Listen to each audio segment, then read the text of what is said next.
I found a hidden door in my basement. I wish I had never opened it. I've lived in my house for 5 years. It's an old place, built in the early 1900s, with all the charm and creaks you'd expect from a century-old home. The basement has always freaked me out a bit. It's cold, damp, and smells faintly of mildew, but I'd never paid it much attention beyond the occasional trip to store boxes or grab tools. Until last week, I was moving some old furniture when I noticed a draft. At first, I thought it was just the basement being drafty as usual, but then I realized it was coming from behind one of the shelves. The air was colder, almost icy. Curious, I pulled the shelf away from the wall, and that's when I saw it. A small wooden door, barely taller than a crawlspace hatch, covered in peeling paint. I stared at it for a long time. It wasn't on the house inspection report when I bought the place, and I had never noticed it before.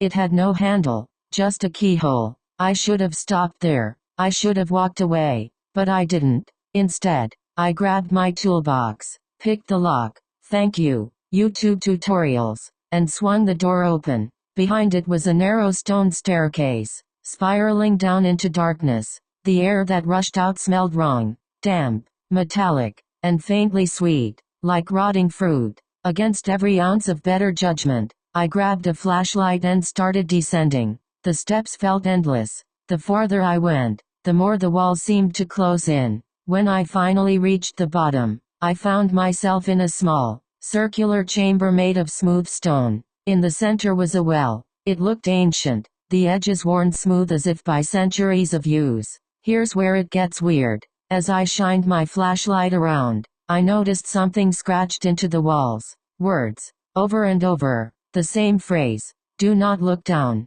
I backed away from the well, heart pounding, but then I heard it, a soft, wet sound, like something shifting in the water. My flashlight flickered, and in the brief darkness, I swear I heard a whisper, faint, like it was coming from miles below. "Help me." I should have run. I should have bolted back up the stairs and sealed the door forever. But something about that voice, it didn't sound threatening. It sounded desperate. Against my better judgment, I leaned over the well and aimed my flashlight down. The beam barely reached the water. It was black and still, reflecting nothing. But as I stared, the surface began to ripple. Slowly, something started to rise. At first, I thought it was a person, a head, pale and smooth, breaking the surface. Then I saw the eyes, round, lidless, and too large for its face. Its mouth was wide, filled with needle-like teeth, and it was smiling. The whisper came again, louder this time. "Help me." I don't remember running back up the stairs.